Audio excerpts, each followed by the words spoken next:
Hey world! This is a mini review for Chris Colfer's The Land of Stories and Author's Odyssey, which I read for the biennial Bibliothon, and this was for the challenge of your favorite genre in your least favorite format, which is fairy tale retellings in hardback. So this is the fifth part in the Land of Stories series, so if you want to read it and haven't done so yet, first of all, do that! It's an amazing series. And second of all, there will be spoilers, so be warned. Now, the fifth part is interesting in the context of the entire series because it's really different than the rest. And I thought it was really cool and like adventurous, and I thought it was interesting to see this different side of it. I also thought it was really funny to see an author write about a different author who then goes into his stories.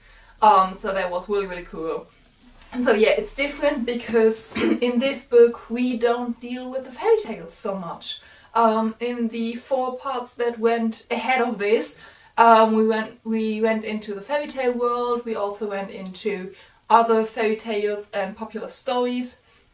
But in this book, the 2 main characters, Connor and Alex, go into Connor's own stories, which aren't published or popular, and like, I don't know these stories. They don't actually exist. They are fiction in fiction, which is so cool. It's such an interesting idea for like Chris Colfer to do this and to, yeah, again, basically write another author, which is, it's just, yeah.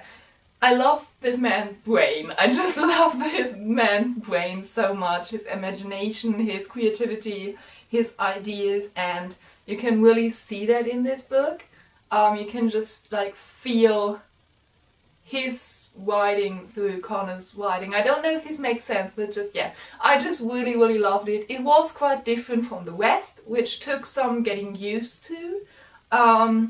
Not only the part of it not being related to fairy tales so much, but also that it's very much like the build up to the finale.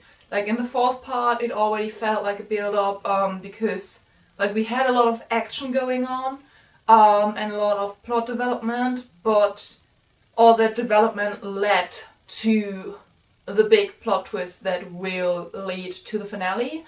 And in this we didn't have that much plot development. Like, it was mostly just, yeah, again, build up for the finale. This sounds so weird, but those are my favorite kind of books.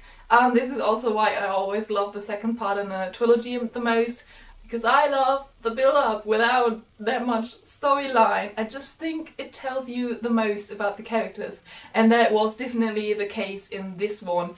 I feel like I can't talk today. Yeah. Anyway, so I really adored this. I'm so looking forward to the 6th part with it, which is the finale, and to see how all these new characters play into it, how all of this gets somehow resolved. It's just, it's so cool. Towards the end of it, it did feel a bit like he kind of had to rush some plot twist in there just to kind of, again, build the basis for the finale.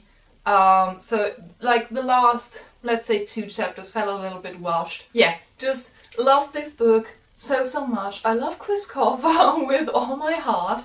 I can't wait to read the finale of this and then the like extra books and short stories and all that stuff that belong to the series, and also his 2 other books. And I just, I love this man so much. He has such a good brain. Yeah. Okay, so yeah, just again, read the series, read the books, read anything by Chris Colfer. Okay, so that's that for me rambling on about how amazing he is. And I hope you have a great time with the readathon. It's almost over now. I also don't think I'm gonna finish another book. I didn't do that well for the readathon, but again, I did also work on my dissertation, so there you go. So yeah, I hope you have a great time doing the readathon, or had a great time, or whatever. I hope you have some great books to read after it's done, so that you don't fall into a reading slump, which is always the risk with this kind of thing. And I hope you always have reason to smile. And I shall see you soon. Bye!